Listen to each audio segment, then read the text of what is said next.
To be a trial attorney, you have to be pretty good at psychology because your job is to convince a bunch of people that you have never met to side with your client. And as much as we'd like to think so, we don't make our decisions based purely on facts. Everyone has certain biases that are hardwired into their brain. And by bias, I don't mean something like racial bias. Instead, what I mean is a set of intuitions that you have that you accept as true, usually without thinking about them. Somehow humanity as a whole has developed to have these biases.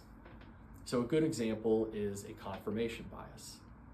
For personal injury attorneys, a big part of confirmation bias is that jurors believe personal injury cases shouldn't happen or shouldn't happen as often as they do. And what is a confirmation bias?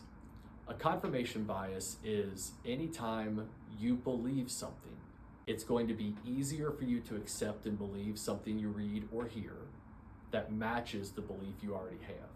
When you hear something that goes against your belief, it's very easy to say, yeah, I'm not sure that's true, and then not look it up any farther. So you push away the stuff that disagrees with your current view, and you bring in the things that agree with your current view. For personal injury attorneys, we deal with the problem that jurors believe there shouldn't be personal injury lawsuits, or at least that there's too many personal injury lawsuits. And we could debate that with facts, but that's not going to convince our jurors. We have to play to the confirmation bias and say, we understand there may be too many personal injury lawsuits, but this is the one that's the exception to the rule. This is the one you should accept because it's different.